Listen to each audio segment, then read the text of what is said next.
Assalamualaikum warahmatullahi wabarakatuh. Kadang-kadang sekali-sekala bertemu di live di Facebook ini. Kalau yang biasa kita jumpa di konti ya. Itulah.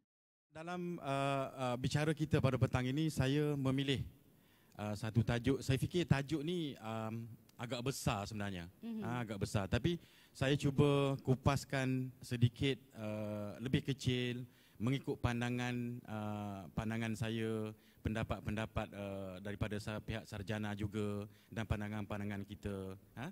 Dan antara yang tajuk yang boleh saya kupas pada petang ini adalah satu berkenaan dengan strategi kebudayaan merupakan satu harapan baru dalam bagaimana keragaman budaya dan juga keragaman dalam ekologi manusia. Jadi sebelum saya pergi ke lebih detail, eloklah orang kata kalau kita nak makan kena cuci tangan kan. Jadi kita kena sedikitlah penjelasan berkenaan dengan kebudayaan. Baik, dalam tajuk ini saya akan bagi kepada empat. Yang pertama berkenaan kebudayaan itu sendiri, yang kedua dari segi strategi, sebab saya nak tengok pada strategi tadi. Kemudian melihat kepada keragaman budaya serta dari aspek ekologi atau ekosistem dalam budaya itu sendiri. Ya. Baik, Neng. Sebelum saya lebih jelas lagi, kita pergi lebih lanjut. Elok kita cerita serba sedikit atau kita ambil petikan atau pendapat daripada ahli budayawan yang mengatakan kebudayaan itu apa yang sebenarnya. Sebenarnya kalau kita nak melihat dari segi pernyataan bahawasanya pendapat daripada tokoh-tokoh budaya, budayawan dan sebagainya, tokoh-tokoh falsafah dan sebagainya cukup banyak. Sebab budaya ini cukup luas, cukup luas. Macam-macam kita boleh tafsirkan. Jadi saya ambil di sini seorang daripada sarjana barat yang memetik atau menyatakan kebudayaan itu apa yang sebenarnya daripada E.B. Taylor yang menulis pada tahun 1947 yang menyatakan kebudayaan itu sebagai satu keseluruhan yang kompleks. Kalau kompleks di sini ni, kalau kita nak kira benda yang tak boleh kira lah. Benda yang kita tidak boleh kira atau kita tidak boleh hitung. Jadi bagaimanapun dalam sesuatu yang kompleks itu, dia membagikan kepada 6. Saya dapat poin-poin yang hasil daripada pendapatnya itu. Yang pertama, kebudayaan itu merangkumi aspek pengetahuan. Seperti kita yang forum pagi tadi, salah seorang daripada panel kita, Pak Dirwan, ada menyebut dia melihat budaya itu, dia melihat definisi budi dan daya. Jadi saya tidak pergi ke situ, saya melihat dari aspek pengetahuan. Ini untuk penjelasan seterusnya. Dan selain daripada itu, aspek-aspek kepercayaan. Ini kata E.B. Taylor, bukan saya kata. Ini E.B. Taylor. Aspek-aspek kepercayaan. Kita tahu dalam dunia ini masing-masing ada kepercayaan, ada agama, masing-masing ada agama, ada kepercayaan masing-masing. Dan dalam aspek kita pula, contoh kita di kebudayaan, kebudayaan yang lebih kecil sedikit melihat kepada aspek kesenian. Aspek kesenian ini, bila kita melihat kepada aspek kesenian, sesuatu yang indah. Bila kita dengan melihat dari mata kasar kita dan terjemahan kepada hati kita, sesuatu yang indah itu dilihat sebagai seni. Dan dalam pada itu juga kebudayaan ini merangkumi hukum. Hukum perundangan dan sebagainya. Itu merangkumi dalam unsur-unsur kebudayaan kompleks itu. Dan E.B. Taylor juga menyebut dalam kebudayaan itu mengandungi moral dan adat. Moral, etika. Moral ni maknanya dari segi bagaimana kita beretika, berbudi bahasa, tinggi rendahnya nilai kita. Dan juga adat. Adat bagaimana boleh kita tengok dari segi amalan-amalan yang diamalkan oleh satu kelompok masyarakat atau dalam lebih luasnya dalam negeri atau di peringkat antarabangsa. Dan yang terakhir, aspek yang melihat kepada kemampuan dan kebiasaan manusia. Manusia mampu dan mereka merasakan selesa untuk mereka lakukan. Itu boleh kita klasifikasikan kebudayaan ini sebagai keseluruhan hal yang begitu kompleks. Kalau itu. saya nak urai detail kan nanti tak cukup masa. Apa? Tu Saya cuci ambil tangan poin-poin. dulu. Cuci tangan dulu. Cik. Boleh cuci Cik tangan Razi, dulu. cuci tangan dulu. Jadi maknanya itu part kiranya cuci tangan je dulu. Belum lagi kita hidangkan lagi makanannya. Jadi akan lebih dalam lagi. Tapi Cik Razi. saya kena selepas ini mungkin kita kita perlu juga melihat dari segi pandangan sarjana daripada Malaysia. Ya. Kita daripada barat kita tengok sebagai satu perbandingan dan juga daripada sarjana kita daripada negara kita pun kita perlu kupaskan juga apa pandangan mereka, apa pandangan beliau. Ya. Jadi di sini saya petik Profesor Tai Osman dalam beliau menulis pada saya petiknya pada tahun 1988. Ya. Beliau menyatakan satu himpunan kelengkapan intelektual, kelengkapan intelektual dan kebendaan yang mampu memenuhi kehendak biologi manusia, yang mampu memenuhi kehendak biologi manusia, serta bagaimana menyesuaikan diri dengan alam sekeliling. Itu pendapat daripada Profesor Tai Osman. Jadi dalam hal itu juga beliau juga ada menyentuh beberapa aspek yang mana melihat aspek kehidupan masyarakat tanpa mengira kaum, bangsa dan agama, dan juga keragaman akal dan fikiran. Tadi disebut juga dalam apa nama ni sarjana yang saya sebut awal tadi. Dan juga selain daripada itu amalan-amalan yang diterima oleh anggota masyarakat. Amalan-amalan yang diterima oleh anggota masyarakat itu merupakan selalu dari segi konsep budaya itu sendiri. Kalau amalan yang tidak diterima oleh masyarakat, barangkali itu budaya juga, tapi budaya yang tidak diterima oleh masyarakat. Okey. Dan melihat kepada aspek individu, melihat pada aspek individu yang mana mereka menggunakan dari segi kekuatan mereka, tenaga mereka untuk mempengaruhi keadaan semula jadi atau mempengaruhi bagi membantu atau menjana pemikiran mereka.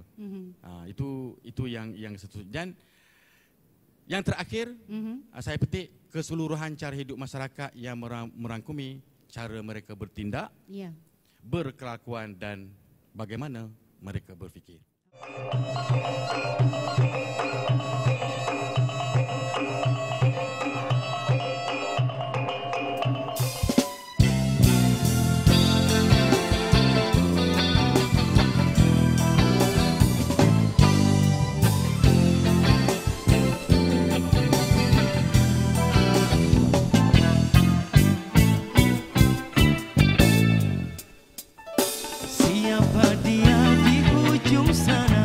Sanggul tinggi berbaju kebaya, wajah ayu laksana purnama, menyuluh alam tiga gelita.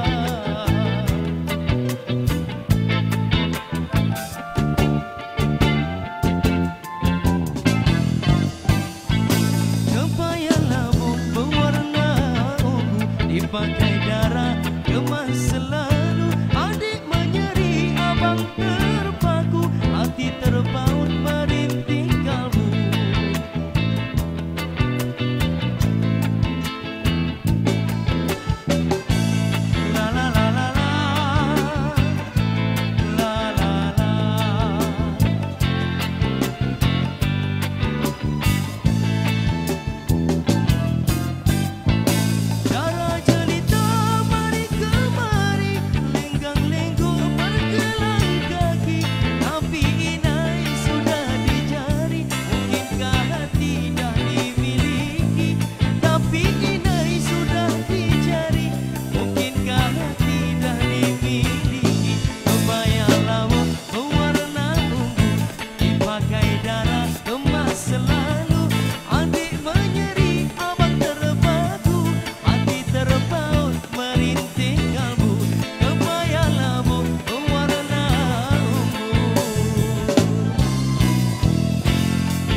senilai seni, seni budaya kita, khazanah Malaysia. Syarahan budaya. Syarahan budaya. Baik Cik Razi, kita teruskan bicara kita untuk petang ni kan mengenai budaya. Jadi tentang unsur-unsur kebudayaan. Mungkin Cik Razi boleh tawarkan lebih lanjut unsur-unsur kebudayaan itu bagaimana? Baik Neng. Ya. Dia sebenarnya unsur-unsur kebudayaan ini banyak, banyak. Banyak. Jadi saya melihat di sini hasil daripada kita study, hasil daripada bacaan dan sebagainya.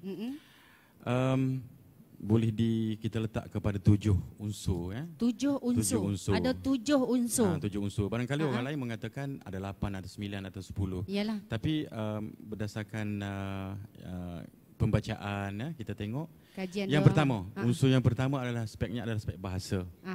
Aspek bahasa ini merupakan unsur yang paling penting dalam kebudayaan itu sendiri. Di mana-mana saja di dunia ini pasti orang ada bahasa, mempunyai bahasanya tersendiri atau dialek-dialek tertentu. Iya. Itu jadi dengan bahasa ini mereka boleh bertutur. Boleh bertutur, menulis atau dengan menggunakan bahasa lisan, bahasa isyarat. Itu juga masuknya dalam unsur-unsur kebudayaan. Jadi dengan adanya bahasa ini, mereka tidak sulit untuk berkomunikasi. Contoh, kalau kita tengok bahasa isyarat pun kalau kita tidak belajar, itu barangkali akan memberi satu ketidakfahaman juga kepada kita. Jadi bahasa isyarat umpamanya difahami oleh mereka yang tahu dan belajar tentang bahasa. Baik. Yang keduanya berkenaan dengan sistem kebendaan. Ya. Sistem kebendaan di sini meliputi, saya nak kaitkan cuba dengan alam sekitar dan sebagainya. Sorry, bukan sistem kebendaan, sistem pengetahuan. Sistem pengetahuan. Ini juga berkaitan dengan alam sekitar, flora fauna, waktu, ruang, bilangan, sifat-sifat tingkah laku sesama manusia dan sebagainya. Itu merangkumi sistem pengetahuan mereka. Dan dalam pada itu juga perlu adanya dalam unsur-unsur kebudayaan itu adalah sistem organisasi dalam masyarakat. Umpama kalau kita di peringkat tertinggi kerajaan, dia ada organisasi dia. Di peringkat negeri ada organisasi. Di peringkat daerah ada organisasi. Dan di peringkat kelompok masyarakat itu sendiri pasti adanya organisasi. Kenapa ada organisasi ini? Mereka ni senang untuk berhubung atau menyelesaikan sesuatu masalah seandainya mereka adanya sistem dalam organisasi ini. Mereka daripada atas sampai ke bawah, ada daripada ketua sampai ke bawah. Seperti kita di JKKN ini adalah satu organisasi. Okey, organisasi masyarakat. Dan seterusnya melihat dari segi aspek teknologi. Teknologi di sini sudah pasti menjadi satu unsur-unsur dalam kebudayaan. Saya kaitkan. Kalau kita tengok teknologi dahulu, umpamanya kalau di kampung atau di daerah pedalaman, di daerah pedesaan. Kalau dulu mereka umpamanya mereka bercucuk tanam. Mereka menggunakan teknologi yang pada ketika itu dah sophisticated, maknanya dah modern pada mereka. Tapi sekarang ini sudah berlakunya perkembangan teknologi yang cukup pesat. Setelah berlakunya perkembangan teknologi cukup pesat, umpama kalau sekarang ni kita mengenali handphone bila? Mula-mula kita kenal handphone. Pada tahun 1991, itu Ato yang bawa yang berat itu kan, yang kita bawa berat itu dah mula ada handphone. Kalau telefon tu dah lama lah, di Alexander Graham Bell tu dah lama. Tapi yang alat-alat komunikasi yang kita ada sekarang ni umpamanya. Dan dari hari ke hari, bulan ke bulan, tahun ke tahun, ada perubahan-perubahan dalam sistem teknologi itu sendiri. Dan yang ini memberi peluang kepada kita masyarakat untuk memproduksikan, untuk menggunakan sistem produksi teknologi yang direka cipta demi untuk kesenangan, kemudahan kita masyarakat keseluruhannya. Itu boleh dikatakan sebagai satu lagi dalam unsur ekonomi. Baik, dalam pada itu juga ada satu lagi sistem ekonomi ya. Merupakan masuk juga dalam sistem kebudayaan dia, dalam unsur-unsur kebudayaan yang mana dengan adanya sistem ini manusia memenuhi keperluan dengan memproduksi atau mengeluarkan atau konsumsi. Konsumsi apa? Konsumsi itu bahasa di mana ya? Konsumsi. Itu bahasa boleh dipakai ya. Maknanya kita untuk pengeluaran lah. Jadi dengan adanya sistem ekonomi, sistem perniagaan, sistem mata pencarian, mereka berniaga. Sebenarnya berniaga itu adalah satu unsur daripada kebudayaan. Very simple lah. Baik. Ini yang menarik, sistem keagamaan yang saya dah sebut awal-awal tadi. Dari aspek keagamaan, aspek keagamaan kita tahu masyarakat ini terdiri daripada multi agama. Mereka mengamalkan agama mereka masing-masing ikut kepercayaan. Itu merupakan dengan dalam agama mereka itu ada pantang larangnya. Itu merupakan sebagai salah satu daripada unsur kebudayaan. Dan tidak lain tidak bukan adalah dalam sistem kesenian kita. Dalam aspek kesenian ini sudah pasti yang saya sebut awal tadi, sesuatu yang memberi satu keindahan, satu keindahan. Bagaimana manusia mengekspresi hasil-hasil atau pemikiran kreatif mereka untuk melahirkan sesuatu bagi masyarakat juga, untuk tontonan masyarakat dan sebagainya. Sebagai contoh, seni suara, nyanyian, apalagi berkaitan dengan seni sastra, seni rupa dan sebagainya lah, yang berkaitan dengan unsur yang berkaitan dengan seni yang saya sebut tu. Dan itu masuklah kepada unsur-unsur dalam kebudayaan. Baik Neng, saya perlu jelaskan juga dalam ini strategi. Sebab saya nak pergi semakin pergi kepada isu dia yang sebenar lah. Dari segi strategi, kalau kita melihat dari segi aspek strategi atau dari segi apa itu strategi sebenarnya. Strategi ini adalah kalau kita melihat sesuatu ilmu bagaimana untuk merancang dan melaksanakan satu tindak tanduk kita untuk melihat satu target yang kita akan dapat. Contoh dalam perang lah. Kalau dalam perang mesti ada strategi. Bagaimana untuk strategi kita, tentera akan melawan musuh. Pasti dia mengadakan satu strategi yang lain daripada yang lain. Sama juga dengan dalam kebudayaan. Kita perlu ada strategi. Dalam bercinta pun ada strategi. Dalam bercinta lain. Dalam bercinta bawa kita wayang ke. Jadi strategi ini satu matlamat bagaimana untuk mencapai sesuatu yang kita target dalam strategi. Sama jugalah bila saya sebut strategi kebudayaan, berarti kita dalam kebudayaan strategi yang bagaimana kita nak kita target supaya kebudayaan kita ini berada pada satu tahap yang lebih cemerlang. Kalau kita sebut tentang strategi, barangkali kita timbul pertanyaan dalam diri kita sendiri. Pertanyaan itu seperti berbunyi, bagaimana manusia itu dapat memberi jawapan yang tepat mengenai pertanyaan-pertanyaan besar bersangkutan dengan tujuan hidupnya. Betul. Dan juga maka kehidupan itu atau norma-norma yang mengatur hubungan antara manusia dan perkembangan masyarakat secara lebih tepat. Dan semua itu bukanlah suatu lahir secara lahiriah, boleh diketahui manusia, tapi harus melalui proses pembelajaran. Itu dari segi strategi dia. Dan dalam hubungan ini, kebudayaan sebagai perkara asas dari manusia dan kebudayaan di sini diletakkan sebagai sebuah instrumen. Dan saya fikir itu untuk strateginya. Dan kita pergi kepada sedikit berkenaan dengan ekologi. Sebab peringkat awal tajuknya bagaimana kaitan dengan ekologi di dalam kebudayaan itu sendiri. Betul. Ekologi secara definisi dari perkataan Yunani, dengan kata lain, kalau bahasa yang mudah adalah habitat lah. Habitat. Ya. Kalau haiwan itu umpamanya bangau, burung bangau, habitatnya di mana? Ya. Kalau ikan, habitatnya di mana? Kita manusia, habitatnya di mana? Kalau Yalah. kita sebagai manusia. Tengok orang jugalah. Tengok orang tak jugalah. sama habitat. Tak sama juga lah kan. Itu ekologi atau ekosistem dia, cara hidup dia. Ya. Jadi yang memperkenalkan ekologi ini, teori ekologi ini adalah daripada orang Yunani dulu. Saya pernah sebut dekat sini Haeckel. Haeckel pada tahun dia menulis pada 1834. Yang hidup pada 1834 hingga 1914. Dia memperkenalkan istilah ekologi ini.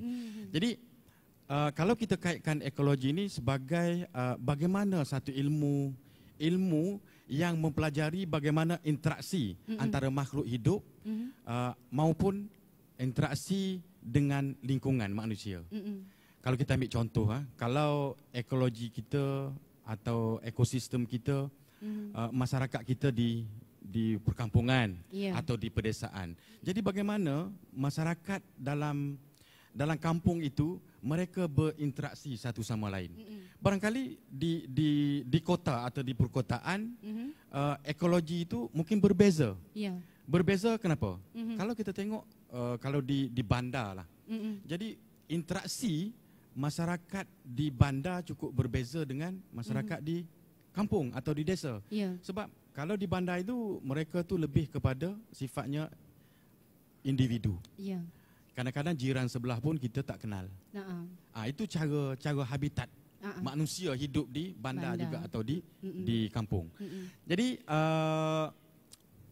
dalam ekologi itu manusia boleh belajar tentang dia panggil bagaimana menyesuaikan diri dengan sistem dalam lingkungan mereka. Saya suka ambil contoh di pedesaan atau di kampung-kampung lah. Di kampung. Mereka hidup cara pertanian. Bangun pagi pergi ke sawah, membajak, lepas tu balik petang, lepas itu mereka ke surau. Dan mereka dengan kata lainnya pergi ke sawah untuk bertani. Jadi di faktor sekeliling itu telah mempengaruhi cara hidup mereka. Itu. Dan selain daripada itu juga melihat kepada bagaimana makhluk dapat mempertahankan kehidupannya dengan mengadakan hubungan dengan makhluk yang lain, seperti saya sebut tadilah. Jadi itu kita sebut istilahnya secara ringkas ekologi atau ekosistem. Kalau ekosistem tu bagaimana manusia berhubung dengan makhluk lain dalam lingkungan mereka atau dalam persekitaran mereka. Itu saya ambil ekologi. Baik, itu kiranya kita ambil faham tentang ekologi. Berkait dengan harapan baharu terhadap keragaman. Yang dimaksudkan. Macam mana pula cerita tu? Yang inilah yang suka saya nak sebut sebab harapan baru dari segi ekologi kita kita perlu, sebab saya melihat dari aspek budayanya, kalau kita ambil contoh kita cuba mempertahankan budaya tradisi kita. Dan budaya tradisi ini sudah pasti tidak berada di bandar. Budaya tradisi ini pastinya berada di desa-desa. Lahirnya budaya tradisional ni berada di desa-desa. Sama ada dari aspek kesenian lah, ambil contoh seni muzik, seni apa lagi? Seni lebih kepada di desa. Kalau kita ambil contoh di Negeri Sembilan, ambil muzik contoh bongai lah. Bongai tidak ada di Kuala Lumpur. Tak jumpa. Bongai tidak ada di Kuala Lumpur. Kalau orang daripada Negeri Sembilan bawa pergi ke sana, tidak bawa pergi ke sana. Jadi yang bermulanya adalah bongai berada di Negeri Sembilan dan di kampung dan dipopularkan oleh masyarakat di situ dan ada penggiat. Itu saya nak kaitkan. Jadi apabila berada contoh tradisi bongai berada di di kampung itu, sudah pasti masyarakat di sekitar itu tahu itu tentang bongai. Ya. Itu yang saya sebut tadi kaitkan dengan ekologi tadi tu. Okey. Ya. Dan selain daripada itu juga apa tadi yang kata sebut tu? Tentang kiranya terhadap keragaman. Yes, keragaman. Baik, saya melihat dari aspek selain daripada itu juga aspek pertanian umpamanya. Pertanian. Pertanian sudah pasti berada di kampung-kampung, di desa. Pertanian tidak ada di bandar. Ya. Di bandar adalah aspek perekonomian. Mungkin kita akan sebut sedikit berkenaan dengan aspek perekonomian. Jadi di bandar, bagaimana aspek-aspek pertanian, tanam padi berada di desa. Kalau kita lah mungkin di barat berada di bandar dah kot. Iyalah. Dan dari aspek itu juga manusia melaksanakan aktiviti pertanian mereka mengikut cara budaya mereka. Kalau kita tengok dulu, mereka menggunakan kerbau. Ya. Menggunakan kerbau untuk membajak sawah. Lepas tu mereka ada menggunakan sabit untuk memotong padi. Dan dengan kata lainnya, itulah dalam lingkungan mereka itu, dari aspek pertanian khususnya dalam menanam padi, mereka tidak menggunakan teknologi seperti yang ada sekarang. Jadi kita sebab itu saya nak kaitkan bagaimana kebudayaan ini, kita kena kekalkan budaya seperti itu supaya kita tidak hilang identiti. Negara kita kira sekarang ini kita dah masuk generasi alfa. Tidak menjadi satu kemasalahan supaya agar kita mempertahankan ekologi budaya yang sedia ada, yang pada saya itu adalah identiti kita, yang melambangkan identiti budaya bangsa kita. Walaupun teknologi itu dah berubah, kita kena terima budaya, kita kena terima teknologi yang datang itu. Tapi kita jangan tinggal budaya yang menjadi amalan kita terlebih dahulu. Sebab apabila kita mengenali budaya yang daripada mana asal usul kita, sudah pasti itu dari aspek jati dirinya kita kuat.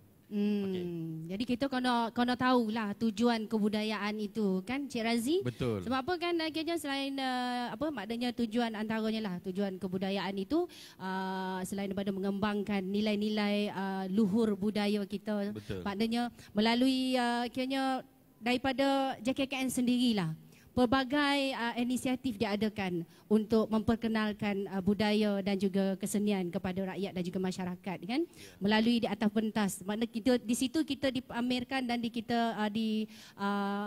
diperkenalkan, maknanya mengenai sebenarnya melalui budaya itulah kita kenal tentang bangsa dan kaum. Ya.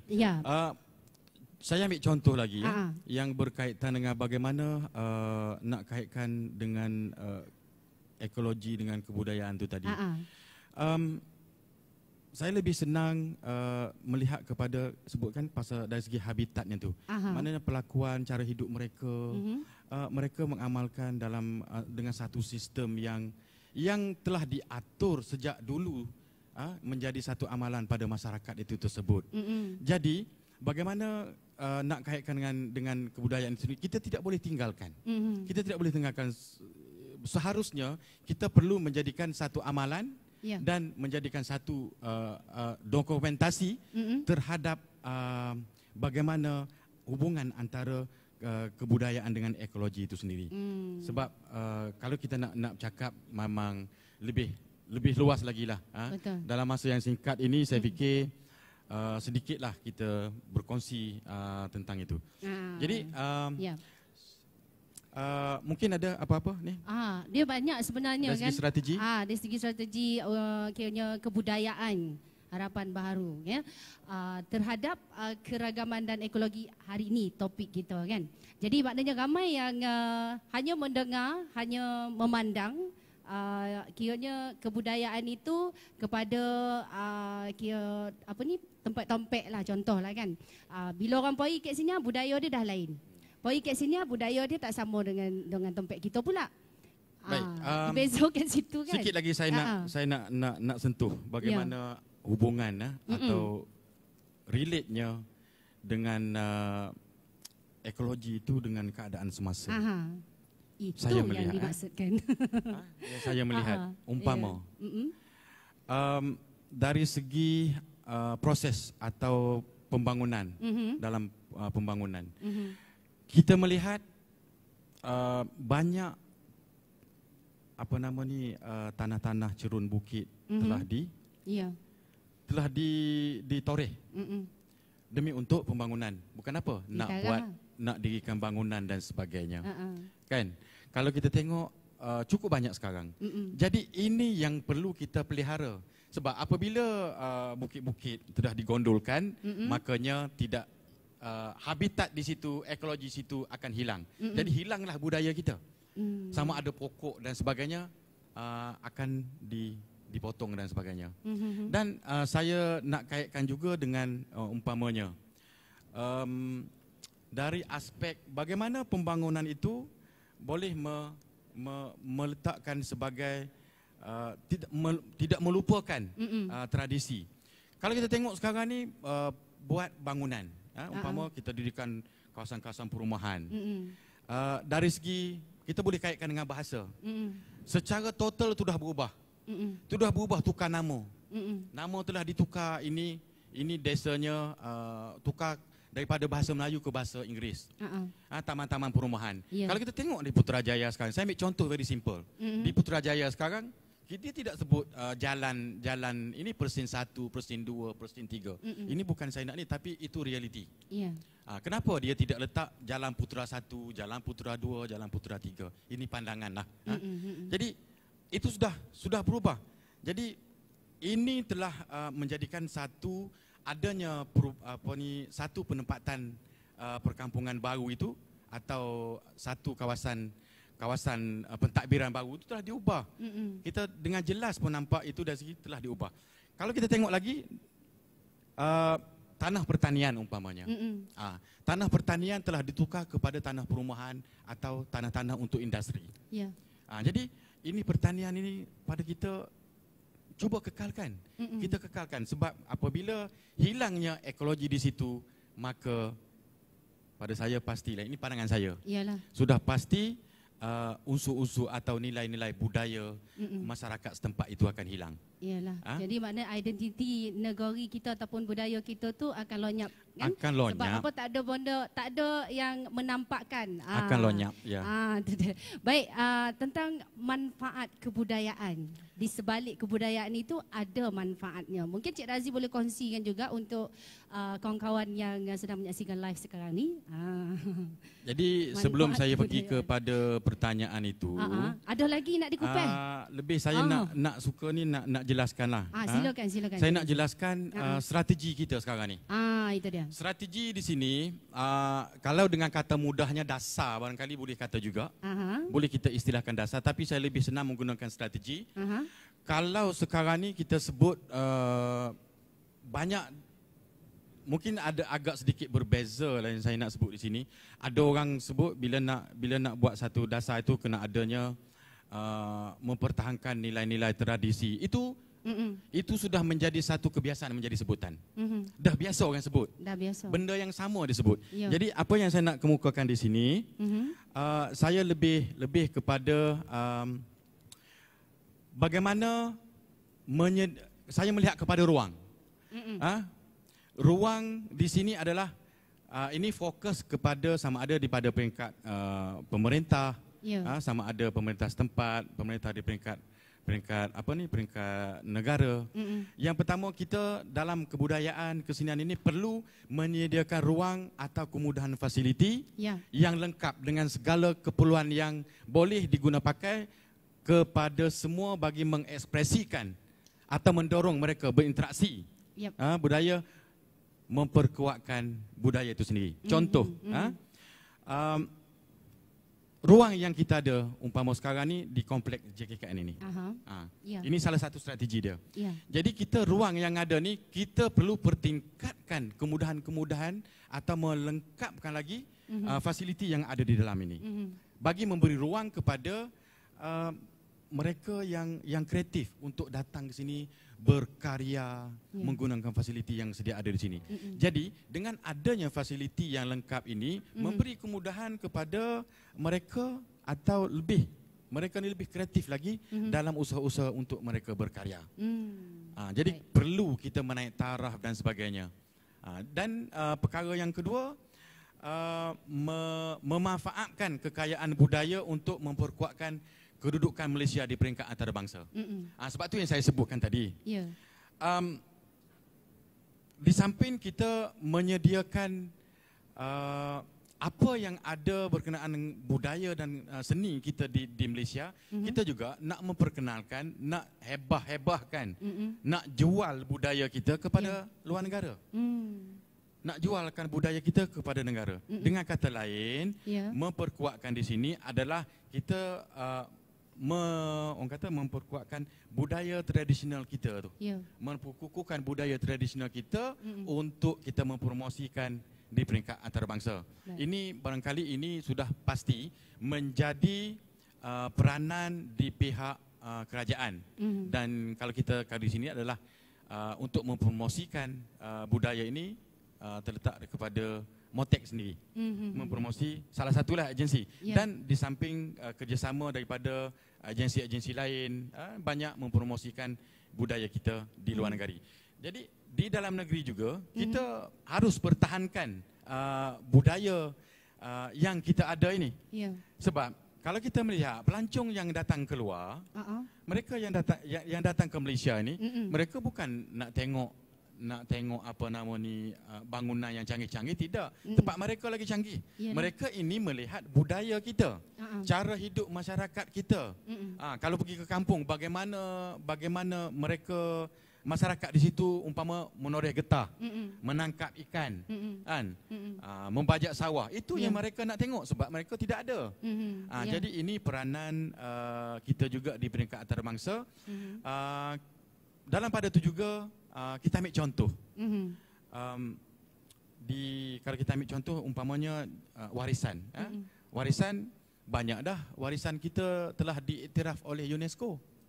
Kan? Yang baru-baru ni pun dah telah iktiraf, kalau tak silap saya silat telah diiktirafkan di UNESCO. Maknanya kita banyak warisan-warisan, sama ada warisan tidak ketara, warisan ketara di Malaysia ni boleh kita jadikan sebagai bahan promosi kita di peringkat lokal ataupun di peringkat antarabangsa. Nah, dan dalam pada itu juga sebagai objek kebudayaan untuk meningkatkan sejahteraan masyarakat. Maksudnya di sini usaha-usaha menempatkan kebudayaan sebagai pelaburan jangka panjang untuk mengoptimalkan teknologi dalam informasi dan komunikasi. Jadi kalau kita tengok sekarang, umpama kita ambil contoh, kita buat forum kita pada petang ini. Ini adalah disebabkan oleh teknologi yang ada sekarang. Jadi dengan adanya teknologi yang ada sekarang, sebab saya kata teknologi yang datang ini kita kena ambil kalau yang baik. Ini kita ambil ini yang baik ni. Zaman Covid baru-baru ni, kan? Semua orang jadi pemikirannya agak beku. Bagaimana nak fikir, bagaimana nak bergerak tak boleh. Jadi satu inisiatif yang baik, ini cara. Kita di bidang sektor seni dan budaya ini kena kreatif. Bagaimana kita memikirkan supaya kerja-kerja seni dan budaya kita sentiasa berjalan. Justru kita menggunakan teknologi yang ada sekarang ni, yang telah diperkenalkan sekarang ini, inilah makanya realitinya pada petang ini. Kita boleh buat webinar, menggunakan teknologi yang canggih yang sedia ada sekarang ini, demi untuk kesejahteraan kita. Kesejahteraan kita dalam bidang pekerjaan dan kerja kita, dan menyampaikan maklumat-maklumat ini kepada masyarakat. Betul Cik Razi. Jadi maknanya perjuangan Cik Razi, warga JKKN tidak putus begitu saja dengan teknologi yang ada, kan? Alhamdulillah, dengan kerjasama juga rakan-rakan yang lain. Baik, kita rehat dulu seketika. Lepas ni kita sambung lagi. Ya, jangan ke mana-mana. Share, jangan tak share.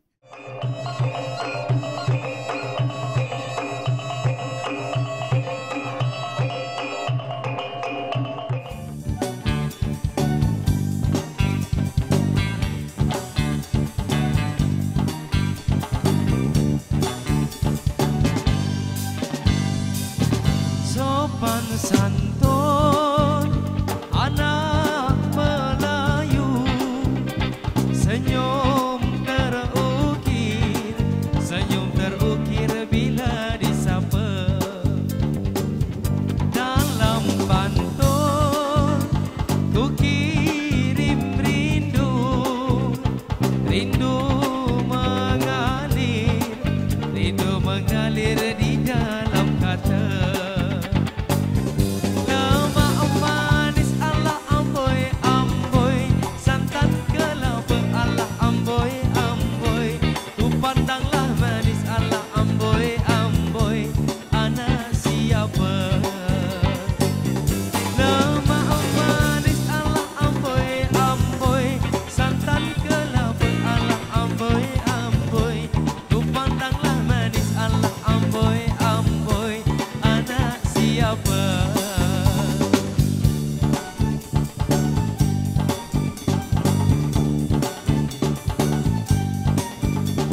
di sana, abang di sini, di tengah-tengah, di tengah-tengah rindu menderu. Lemak manis ala amboi amboi, santan kelapa ala amboi amboi, pandanglah manis ala amboi amboi, ana siapa? Lemak manis ala amboi amboi, santan kelapa ala amboi amboi, pandanglah manis ala amboi amboi, ana siapa?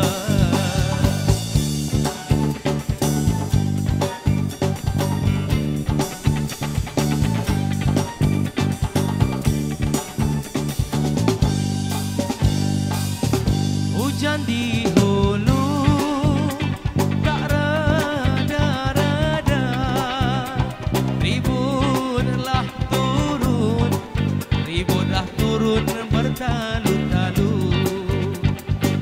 Abang di hulu, adik di kuala, ku hanyut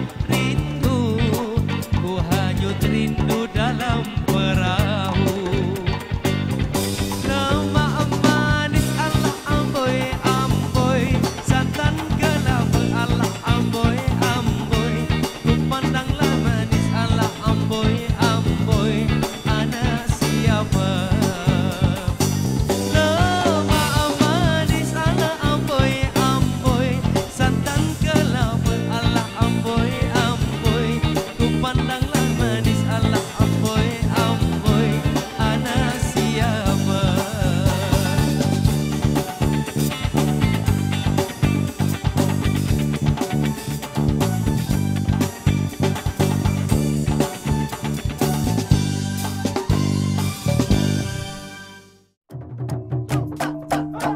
Syarahan budaya, seni budaya tinggi, perkasa nilai seni, seni budaya kita, khazanah Malaysia. Syarahan budaya. Syarahan budaya. Ada sedikitlah saya nak sebut sikit lagi ya. Ya, silakan. Sebab yang ini perlulah kita ambil juga perhatian.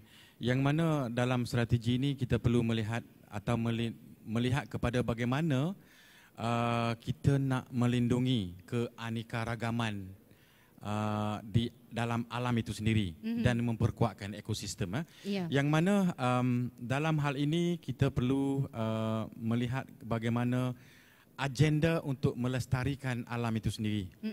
Seperti yang saya sebut awal-awal tadi, Ya.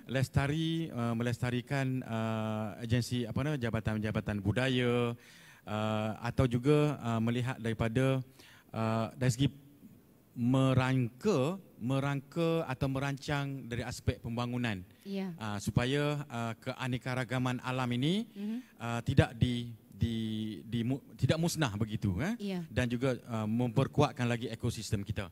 Dan selain daripada itu, kita perlu juga membuat satu reformasi.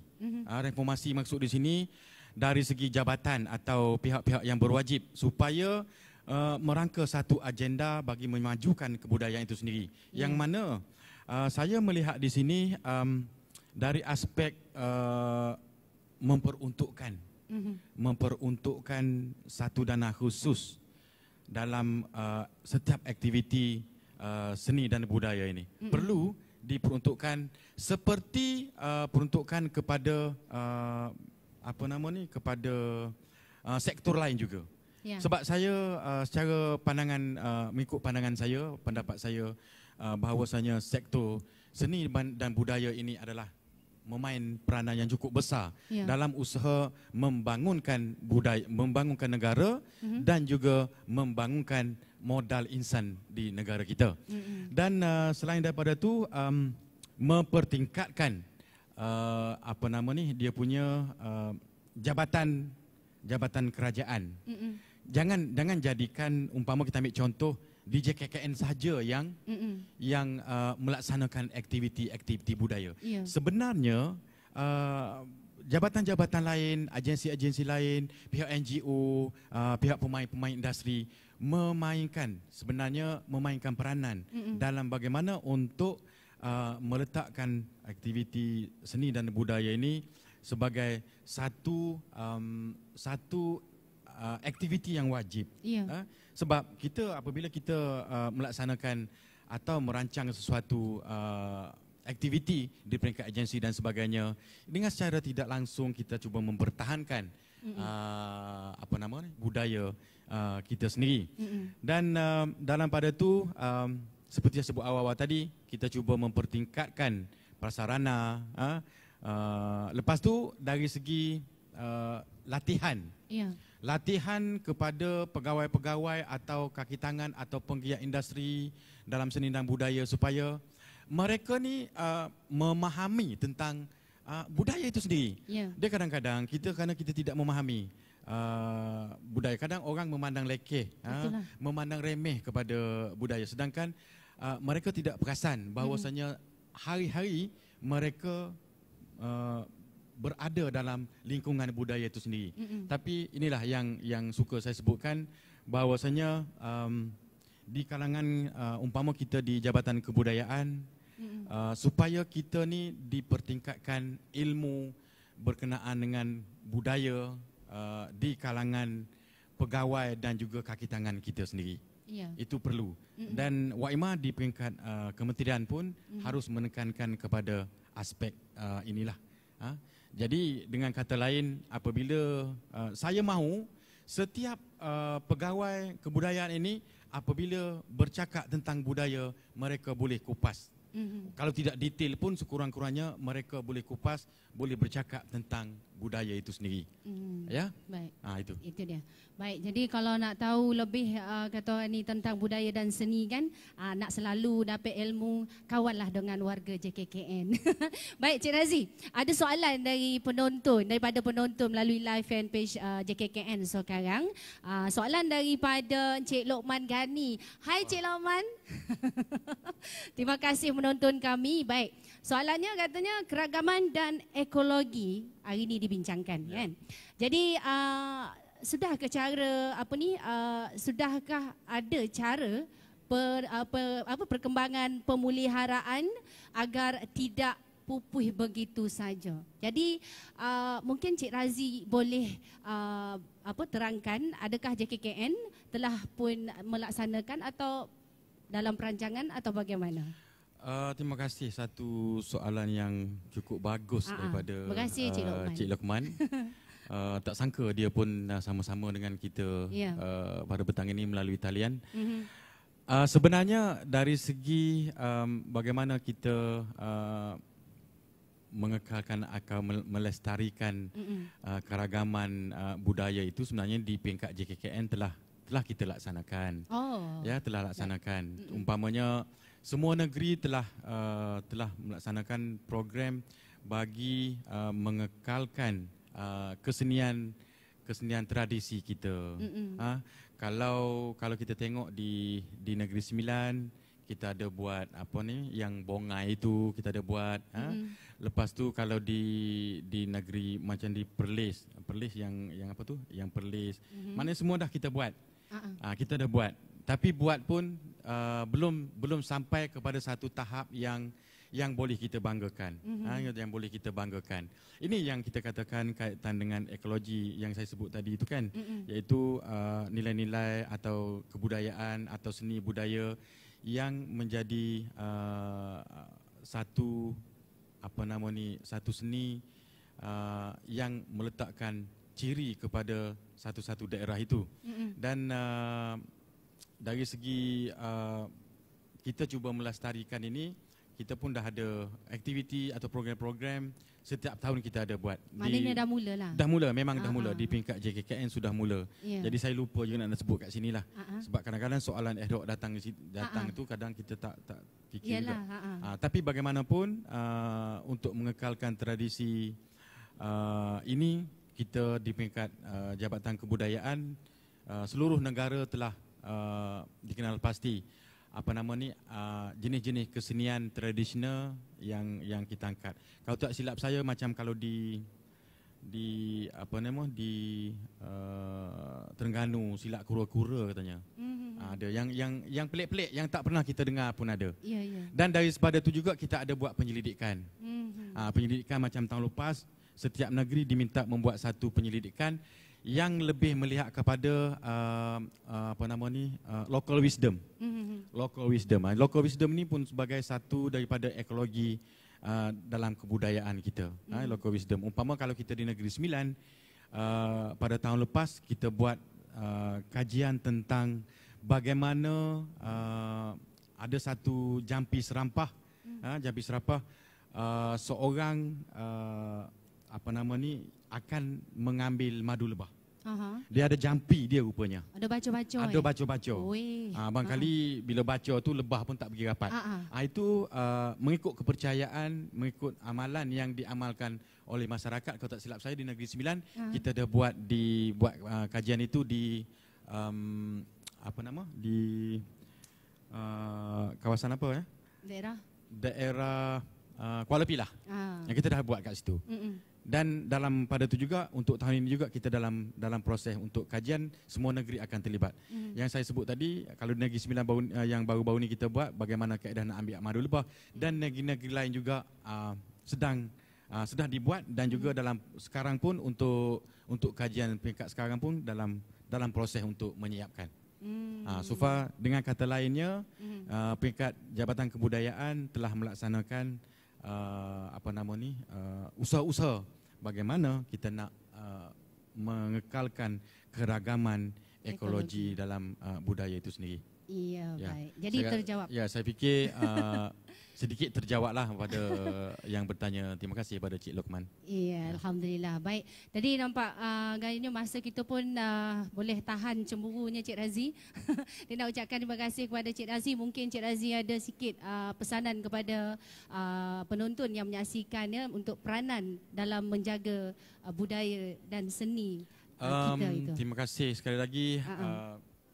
Masa kita sebenarnya kita boleh panjang lagi, tapi memandangkan masa agak begitu cemburu kan. Itulah cemburu kat kita. Cemburu kat kita. Jadi harapan saya dalam sebagai saya ni dikira sebagai pentadbir budaya, sebagai pentadbir budaya. Jadi harapan kita, saya mengharapkan mereka ni memberi, yang berada di luar sana, memberi apa nama ni sokongan. Sokongan bukan maksud saya sokongan hanya sekadar menyokong. Maknanya kalau ada pandangan-pandangan yang boleh membina. Ini bukan untuk kami jabatan, bukan. Ini adalah untuk masyarakat kita Malaysia. Khususnya dalam aspek budaya, seni dan sebagainya. Itulah harapan saya. Kalau ada pandangan, ada idea, kita sentiasa menerima. Dan dalam budaya ini kita satu lagi saya nak ingatkan, kita jangan lupa budaya yang menjadi identiti kita. Ya. Jangan meletakkan satu budaya yang masuk daripada luar yang tidak sesuai dengan budaya kita di sini. Kita boleh menerima, tapi kita pandai, kita perlu tapis. Sebab itu kita perlu dalam hal ini kita perlu berilmu. Yang paling penting kita cuba pertahankan nilai budaya, tradisi, warisan masyarakat kita yang sejak daripada nenek moyang kita dulu. Walaupun zaman ini sudah masuk generasi alpha, jangan kita katakan anak-anak kita mengenal daging ayam, tetapi tidak mengenal ayam. Itu dah. Koman itu tak tahu, itu maksudnya ya. Jadi jangan tahu rasa saja, tapi kona rupa. Baik, terima kasih Cik Razi. Ya, sama-sama. Alhamdulillah. Itu dia Cik Razi, Cik Muhammad Razi bin Omar, Pengarah Jabatan Kebudayaan Kesenian Negara Negeri Sembilan. Apapun sampai di sini pertemuan kita, dan sebagai kata orang ni kan, sebelum penutup lah nak ucapkan terima kasih atas kerjasama yang diberikan oleh semua yang menyokong kami, warga JKKN, sebab hari ni Ayo sehari jadi warga JKKN. Jadi kepada Pejabat Setiausaha Kerajaan Negeri Sembilan, khususnya kepada unit pengurusan teknologi maklumat atas kerjasama mengadakan program pada hari ini. Sehingga kita berjumpa lagi, insya-Allah doa-doakan semoga dipermudahkan urusan warga JKKN Negeri Sembilan. Ingat tu, jaga budaya, jaga kesenian kita. Satu kita dek unding ya. Kiranya bergabungnya kita dek muafakat. Salam sejahtera semua. Bye bye. Salam sayang.